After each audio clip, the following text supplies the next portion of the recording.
कभी सोचा है कि हमारे इतने बड़े देश को असल में चलाता कौन है?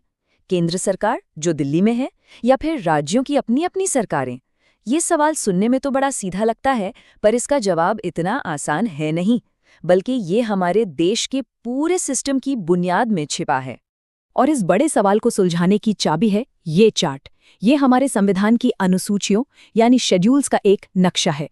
तो चलिए आज इसी नक्शे के सहारे इस पूरे सिस्टम की एक एक परत को खोलकर समझते हैं। तो शुरू करते हैं। सबसे पहले हमें देश की बुनियाद को समझना होगा, और वो हमें मिलती है पहली 6 अनुसूचियों में। देखिए, ये जो पहली 6 अनुसूचियां हैं ना, ये एक तरह से हमारे देश की पूरी रूपरेखा तय करती हैं। पहली अनुसूची ये बताती है कि हमारे देश में कौन कौन से राज्य और केंद्र शासित प्रदेश हैं। दूसरी और तीसरी में जो बड़े बड़े अधिकारी हैं, जैसे राष्ट्रपति और जज, उनकी सैलरी और उनके शपथ लेने का क्या तरीका होगा, ये बताया गया है। चौथी तय करती है कि राज्यसभा में किस राज्य को कितनी सीटें मिलेंगी। और आखिर में 5वीं और 6ठी अनुसूची देश के कुछ खास आदिवासी इलाकों के प्रशासन की बात करती हैं। मतलब ये सब मिलकर हमारे संविधान की नींव बनाते हैं। चलिए अब आते हैं इस पूरी पहेली के सबसे अहम हिस्से पर, यानी असली मुद्दे पर, शक्तियों का बंटवारा। और ये सब कुछ तय होता है 7वीं अनुसूची से। तो भाई आखिर ये 7वीं अनुसूची है क्या? आसान भाषा में कहें तो ये एक मास्टर लिस्ट है, एक रूल बुक जो साफ साफ बताती है कि कौन से कानून केंद्र सरकार बनाएगी और कौन से राज्य सरकारें। यही वो संतुलन है जिस पर हमारा इतना बड़ा देश टिका हुआ है। इसमें सबसे पहले आती है संघ सूची यानी यूनियन लिस्ट। इस पर कानून बनाने का अधिकार सिर्फ और सिर्फ केंद्र सरकार के पास है। इसमें वो सब मामले आते हैं जो पूरे देश के लिए एक जैसे होने चाहिए, जैसे कि हमारी सेना, बैंकिंग सिस्टम, रेलवे और करेंसी।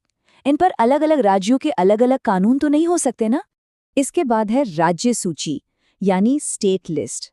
ये वो विषय हैं जो राज्यों के हवाले किए गए हैं। सोचिए, पुलिस व्यवस्था, खेती-बाड़ी या पीने का पानी। अब ये ऐसे मुद्दे हैं जो हर राज्य की अपनी ज़रूरतों के हिसाब से अलग अलग हो सकते हैं, है ना? इसीलिए इन पर फैसला लेने का हक भी राज्यों को ही दिया गया है। और फिर आती है समवर्ती सूची, कंकरेंट लिस्ट। यहाँ मामला बड़ा दिलचस्प हो जाता है। इसमें शिक्षा, जंगल और मजदूरों से जुड़े कानून जैसे विषय हैं जिन पर केंद्र और राज्य दोनों ही कानून बना सकते हैं। लेकिन यहाँ एक पेच है। अगर कभी दोनों के बनाए कानून में टकराव हो जाए तो हमेशा केंद्र का कानून ही माना जाएगा।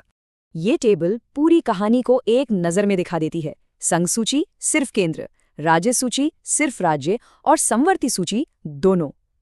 एक और दिलचस्प बात देखिए, समय के साथ इन सूचियों में विषयों की संख्या भी बदली है। इससे पता चलता है कि हमारा संविधान कोई पत्थर की लकीर नहीं, बल्कि जरूरत के हिसाब से विकसित होता रहा है। पर एक मिनट, अगर कोई ऐसा नया मुद्दा आ जाए जो इन तीनों में से किसी भी लिस्ट में हो ही ना, तब क्या होगा? यहीं पर काम आती हैं अवशिष्ट शक्तियां या रेजिजुअरी पावर्स। हमारा संविधान ये कहता है कि ऐसे किसी भी नए विषय पर कानून बनाने की शक्ति सीधे सीधे केंद्र सरकार को मिल जाएगी। और इसका सबसे अच्छा उदाहरण आज की दुनिया में मिलता है। Cyber law, space technology, atomic energy. सोचिए, जब संविधान बन रहा था तब तो ये चीजें थी ही नहीं। ये दिखाता है कि हमारे संविधान बनाने वालों ने कितनी दूर की सोची थी। यही खूबी हमारे संविधान को आज भी प्रासंगिक बनाए रखती है। तो ये तो थी शक्तियों के बंटवारे की कहानी। अब चलिए जरा फटाफट बाकी बची अनुसूचियों पर भी एक नजर डाल लेते हैं ताकि पूरी तस्वीर साफ हो जाए। तो देखिए, 8वीं अनुसूची देश की 22 आधिकारिक भाषाओं को मान्यता देती है। 9वीं जमीनी सुधारों से जुड़े कानूनों की बात करती है। 10वीं में वो मशहूर दल बदल विरोधी कानून है। और आखिर में 11वीं और 12वीं अनुसूची पंचायतों और नगर पालिकाओं को अधिकार देकर शासन को बिल्कुल जमीनी स्तर तक ले जाती हैं। तो हमने ये सारी सूचियां देख लीं, पर सवाल अब भी वही है कि आखिर इन सबका मतलब क्या है? ये हमारे लिए जरूरी क्यों है? और इसका जवाब ये है कि शक्तियों का ये बंटवारा ही भारत के संघीय ढांचे की यानी फेडरलिज्म की रीढ़ है। जी हाँ, बिल्कुल रीढ़ की हड्डी की तरह, जो हमारे शरीर को सीधा रखती है। यह सिस्टम केंद्र और राज्यों के बीच एक नाजुक संतुलन बनाकर इस विशाल देश को एक साथ जोड़े रखता है। ये लाइन इस पूरी व्यवस्था की खूबसूरती को बहुत अच्छे से बताती है। ये एक ऐसा सिस्टम है जो भारत को एक मजबूत देश भी बनाता है और साथ ही हर राज्य को उसकी अपनी पहचान और अधिकार भी देता है।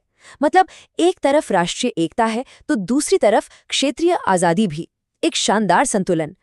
तो आखिर में बस एक सवाल छोड़ जाते हैं, जैसे जैसे हमारा देश बदल रहा है, नई नई टेक्नोलॉजी और नई चुनौतियां सामने आ रही हैं, तो क्या केंद्र और राज्यों के बीच शक्तियों के इस संतुलन को भी भविष्य में बदलने की जरूरत पड़ेगी?